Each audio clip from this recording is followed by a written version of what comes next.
Yo, how's it going, everyone? This is Mitchell Mander here, and I have breaking news for you all. So, we knew that the Pokemon Horizon series would be getting a major announcement on March 14th regarding the next arc in the series. We already got a little teaser before with Roy seemingly owning a Mega Shiny Lucario. And it seems like Christmas came early because, thanks to Korokoro Magazine, we got the reveal for the next arc in Pokemon Horizons. It is going to be the Mega Voltage arc.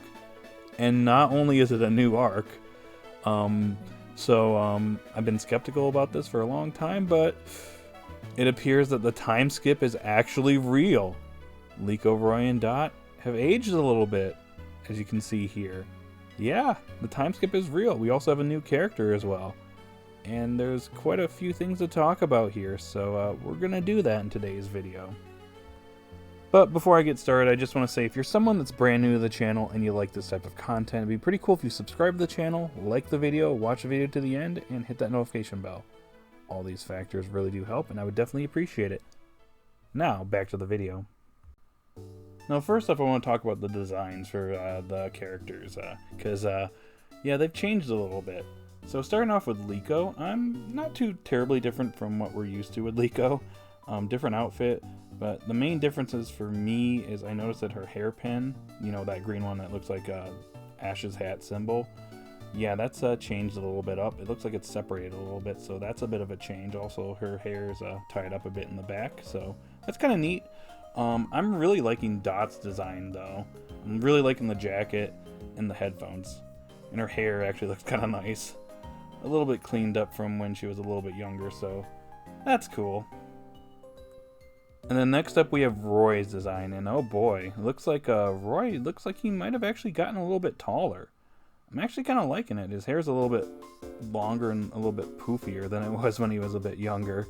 That's kind of neat. Also, he's wearing what looks to be Freed's jacket, or at least a smaller version of it. So, more on Freed in a little bit, but yeah, it looks like he's taken after Freed quite a bit here. Now next up, we have a brand new character that's joining the crew, and his name is Alt. Apparently, he's going to be Roy's rival in this arc. So that's kind of neat. I mean, we already have Nemona being Roy's rival. But having another one, I like it. I dig it.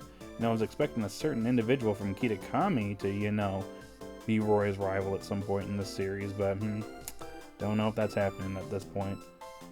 So we'll probably know about this character more soon.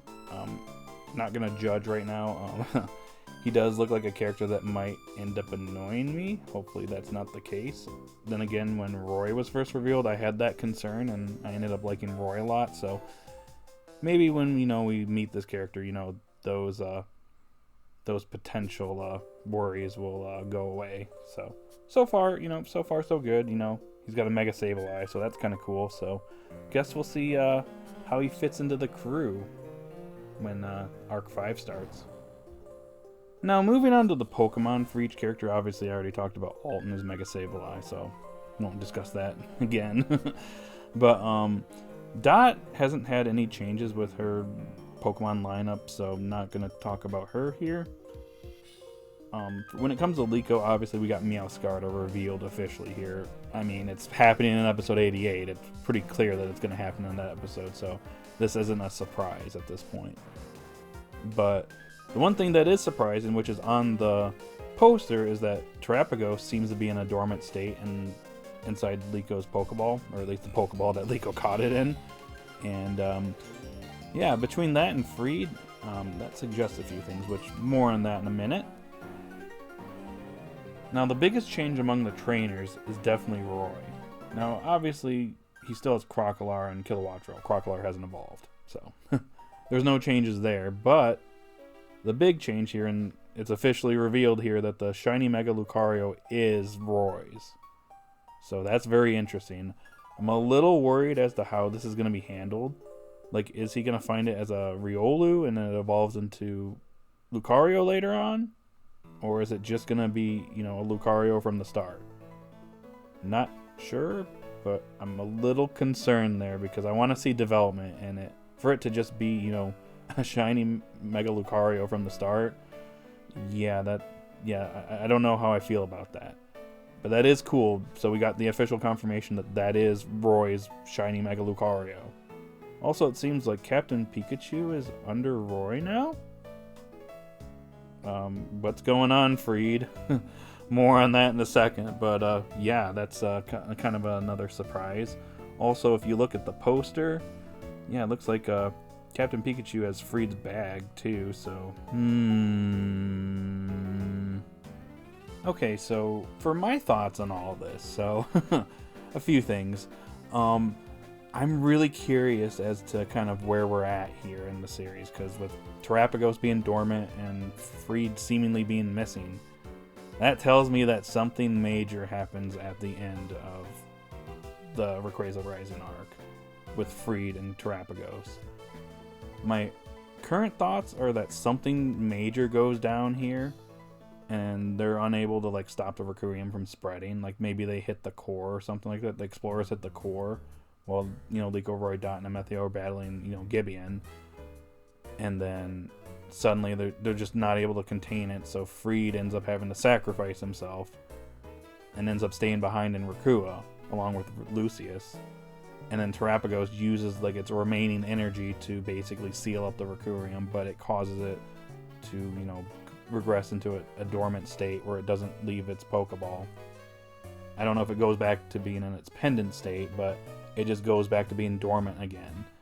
And this arc is going to be Liko, Roy, and Dot trying to figure out what they're going to do next to try and, you know, reawaken Terapagos, you know, save Freed, and then, you know, try to get even stronger than what they are. Let's just say that they just weren't strong enough to defeat Gibeon. Maybe they just feel they just need to get stronger.